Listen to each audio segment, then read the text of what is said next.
A brown-haired man is training in the yard. He throws some rocks into the air. After taking a stance, the man punches the rocks in midair. The rocks shatter into dust. A brown-haired boy is watching the man from the window. The man gives the boy a thumbs up and smiles, saying, "Your dad's awesome, right?" A brown-haired woman strokes the boy's head and says, "It took you 3 minutes to concentrate, and you only managed to levitate something that requires minimal physical exertion?" The woman sighs and says, "Oh dear, he's destroyed the yard again." The man picks up gloves and puts them on. The woman strokes the boy's head and says, "I've come to terms with the fact that your father is an augmenter." The man says, "I wonder what it will be like when my mana finally awakens." The man practices martial arts movements. The man spins and kicks a tree. The tree falls down. The boy watches from the window with an awestruck expression. The boy looks bored and yawns. Then he looks towards a book on the table. The boy gets down from his seat and walks towards the table. The woman looks towards the boy. The woman picks up the boy and says, "Honey, your eyes are half closed. It looks like you need a nap." The boy reaches out for the book and says, "Mama, book." The woman says, "Not now. You know it's nap time." The woman tucks the boy into bed and says, "Later." The boy says, "No choice." The boy holds up his hands and says, "Mama, book, please." The woman picks up the boy and says exasperatedly, Okay. The woman says, "You can play in the study, just for a little while." The woman thinks to herself, "Kids his age need to play a lot, and I don't even understand that. I'm not a good mother." The boy says, "I'm not being modest. A great warrior must be able to utilize the weapons he possesses." The boy sits at the table reading a book. The woman says, "Oh no. I hope your father isn't tearing down another tree. I'll be right back, Art." The boy sits cross-legged and meditates. He thinks, "My greatest gain, aside from accumulating knowledge of this world, is my progress in forming a mana core. I've spent 2 years moving tiny mana fragments throughout my body and gathering them near my solar plexus. Now I understand why the natural method takes until adolescence." The boy opens his eyes and thinks, "Because judging by how slowly these tiny fragments move towards the center of my body," double quotes. The boy continues thinking, "It single quotes as a difficult task for my body and mind." The boy thinks, "But my 2 years haven't been wasted. I'm almost there." The man is chopping down a tree. The woman watches from a distance. The woman says, "Just one more chop." The man successfully fells the tree. After the tree falls, there's a sudden explosion from inside the house. The man runs and shields his wife from the debris. The man shields the woman in his arms, trying to protect her from harm. The explosion creates a shockwave, sending debris flying around them.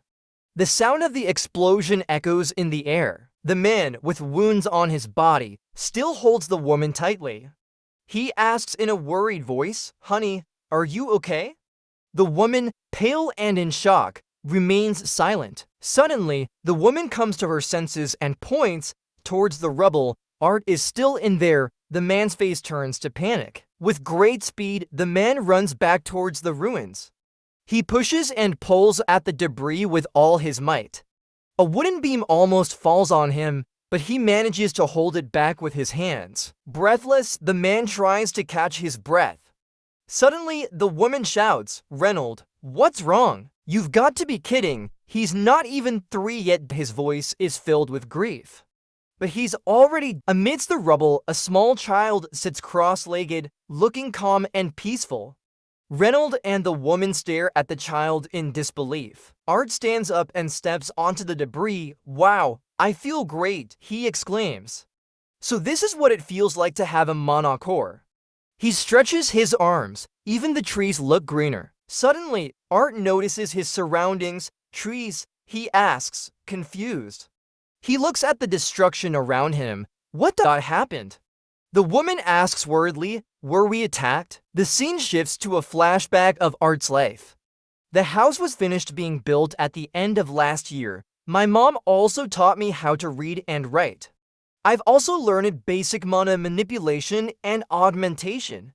Since my body is still too small for sparring, I only do basic body training. young Art is seen running after his father, who is jogging. Then his father teaches him physical exercises with a handstand. It took quite a while until Dad allowed me to train. Reynold gives a wooden sword to Art. With the wooden sword he gave me for my 3rd birthday, Reynold shouts, "Time to train, champ. I got you a sword, so come here." Young Art follows the sword training taught by his father. Now remember this, regulate your mana with your breathing. Like your heart or lungs, think of your mana core as another organ. Arthur thinks, I wonder how a child who isn't even 4 yet can understand your abstract instructions, double quotes. Reynold trains Art rigorously. Come on, I thought you could do it. Little Art continues practicing his sword swings relentlessly until his sword breaks.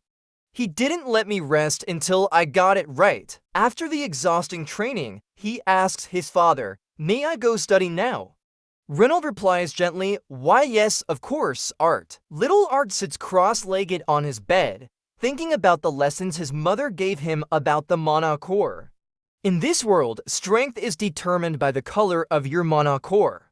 Mana cores start out black, because bodily blood and other impurities mix with the mana particles that form the mana core. Mana cores become purer as the impurities are filtered out over time. The order goes as follows: black, red, orange, yellow, silver, and white. Each stage is divided into 3 shades: dark, solid, and light. Little Art imagines a shining white mana core in his chest. A light mana core is the purest and strongest. Arthur! Someone yells. Dinner time. Little Art looks annoyed. Damn it! While having dinner with his family, Little Art complains internally. Can't a baby have some alone time? Won't anyone support my learning? Reynold, noticing Art, says to his wife, "Honey, I think it's time we find Art a teacher." Alice holds a magic staff, ready for action, saying, "He's only 4 years old." Reynold. She faces a group of green monsters attacking her. The monsters wield swords and shields. Alice continues, "Besides, you said you could teach him." Alice unleashes magic from her staff, a large golden yellow burst of energy erupting towards Reynold in the next panel. Reynold, looking tough and wearing chest armor, receives the attack with a tense expression. The word "right" escapes his lips, as if testing Alice's power. Reynold stands tall, shielding a group of small, green monsters lying incapacitated on the ground, the result of Alice's attack. But I never thought our child could manipulate mana at the age of 4. I'll protect him. He's truly gifted. A large explosion occurs, the after effect of Alice's previous spell. In the next panel, Alice looks worried. I won't let my child go hundreds of miles away from this house. She refuses to let Arthur go far away to study magic. Reynold explains, Xyrus is only a few towns away from here, and I'll make sure my friend looks after him. Arthur, who is eating, feels uncomfortable and bothered by his parents' argument. Reynold asks Art, "Is there anything you want to say?" He then offers, "Do you want to go to the big city and get a real teacher?" Arthur is surprised by his father's offer, thinking, wait, he's letting me decide this? Isn't this too much for a 4-year-old? He swallows his food nervously. In the next panel, Arthur asks, "Can Mom and Dad come with me and meet the teacher together?" Arthur's parents look at each other, considering their child's question. Arthur looks anxious, thinking, Did I say something wrong? Were my words too complicated? Alice suddenly exclaims, "I wonder why we didn't think of that before." She feels better about accompanying Arthur to meet his teacher. I do feel much better being there when we meet his teacher. Reynold, enthusiastically agreeing, throws his plate, shattering it. Then, it looks like we're all going to Xyrus.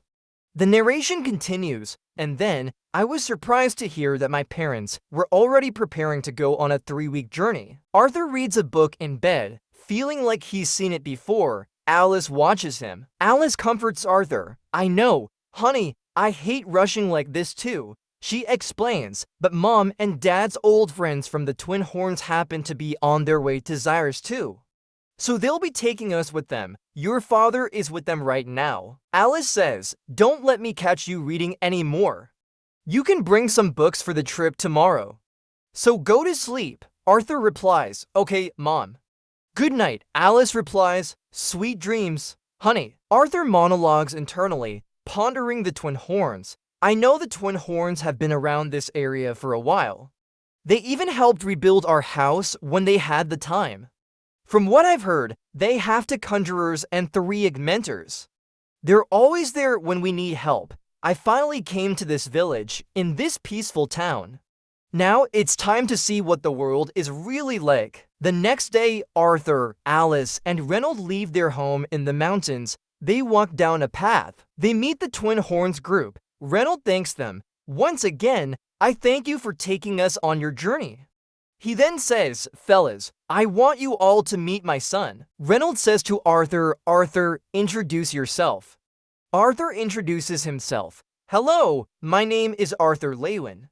Thank you for taking us to Xyrus. One of the Twin Horns members replies, of course. A red-haired woman, Lilia, asks Arthur, are you sure this Ray is your father, kid? The man in question, Adam Crench, an augmenter specializing in spears, kneels down and strokes Arthur's hair. A blonde-haired woman, Angela Rose, a conjurer specializing in wind magic, hugs Arthur tightly. He looks so innocent. Be grateful you look like your mother. Arthur struggles to breathe. What is this? I can't breathe.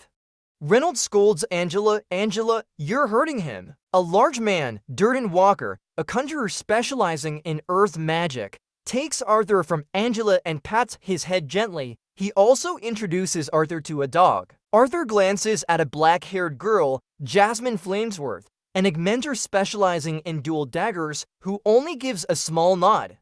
Don't mind her, says another Twin Horns member. She's still not used to you. A dark blue-haired woman, Helen Shard, an augmenter specializing in magic arrows, extends her hand and introduces herself. Nice to meet you, Arthur. My name is Helen Shard. Alright, exclaims Reynold. Now that everyone knows each other, let's get ready to go. They climb onto carts pulled by dinosaur-like monsters and begin their journey. Let's go, shouts Adam. The carts move and Arthur takes in the scenery from his cart. They pass through beautiful valleys and mountains. The narration concludes the story. Time for the journey to begin.